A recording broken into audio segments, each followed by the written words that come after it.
Bienvenue à toutes et à tous pour les premières assises de l'attractivité organisées par Choose Paris Région, l'agence d'attractivité de la région Île-de-France et La Tribune. Pour commencer, nous sommes avec Lionel Grotto. Bonjour monsieur. Bonjour César. Vous êtes directeur général de l'agence d'attractivité de la région, donc Choose Paris Région. Alors, pourquoi organiser ces assises aujourd'hui ? L'attractivité, effectivement, on y pense parfois comme des indicateurs un peu compliqués, des voyages à l'autre bout du monde.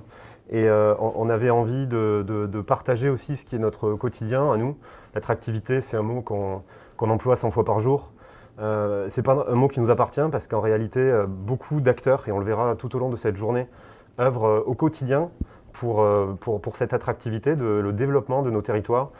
En fait, il s'agit d'actions de terrain concrètes de tous les jours pour développer l'emploi, souvent par l'innovation aussi, souvent par un travail très collectif.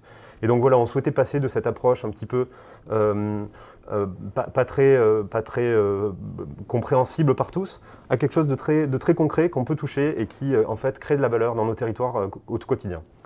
On est dans un contexte de Brexit imminent, les négociations sont rudes actuellement entre Bruxelles et Londres.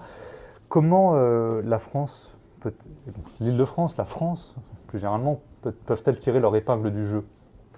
Alors clairement, l'objectif affiché est que l'Île-de-France soit le hub d'entrée en Europe pour l'ensemble des investisseurs partout dans le monde, où qu'ils soient. Londres a longtemps occupé naturellement cette place par la langue, par tout un tas de facteurs. Aujourd'hui, cette place est menacée et il y a une responsabilité, je pense, en Europe, ensemble, de pouvoir avoir des moteurs, l'Île-de-France en étant, et peut-être, en fait, elle est la seule métropole de la même envergure que Londres en termes de diversité d'activités. Si on regarde, l'Île-de-France, c'est de la finance, des services, certes, mais c'est aussi de l'industrie, c'est aussi de la logistique, c'est des startups, c'est des grands groupes, de la R&D académique et beaucoup plus appliquée. Donc c'est une énorme diversité. Si on prend Amsterdam, par exemple, ou Francfort, c'est 800 000 habitants. L'Île-de-France, c'est 12 millions. Et ça, c'est des chiffres que nous, on oublie parfois un petit peu en France, mais que les investisseurs, au moment de choisir une implantation, ils s'en souviennent.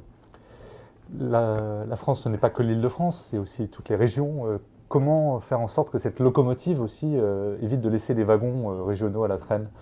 Comment vous travaillez sur l'ensemble de la chaîne de valeur, pour le dire autrement ? Alors, c'est une excellente question. Je pense que déjà, il faut rappeler qu'aujourd'hui, déjà, l'Île-de-France est un moteur.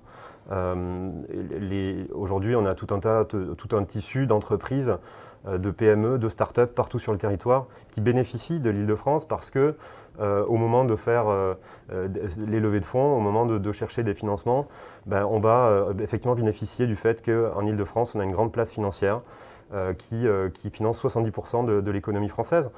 On a aussi tout un tas de chefs d'entreprise de Bordeaux, Toulouse, de Lyon ou de Marseille qui vont venir à Paris une fois par semaine parce qu'ils vont y trouver un salon professionnel, ils vont y trouver des partenaires avec lesquels effectivement ils vont pouvoir développer leur activité.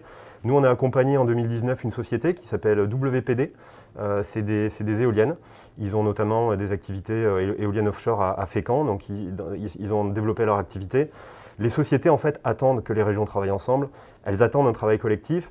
Et en France, on a parfois un petit peu ce défaut de ne pas jouer assez collectif. Donc ça va être aussi tout l'objet de cette journée, de montrer comment est-ce qu'on peut faire plus en travaillant ensemble. Jouer collectif, c'est le message que répète tous les jours le ministre du Commerce extérieur et de l'attractivité, Franck Riester, dont on retrouve tout de suite une intervention vidéo. Et on retrouvera juste après la restitution du Global Cities Investment Monitor 2020.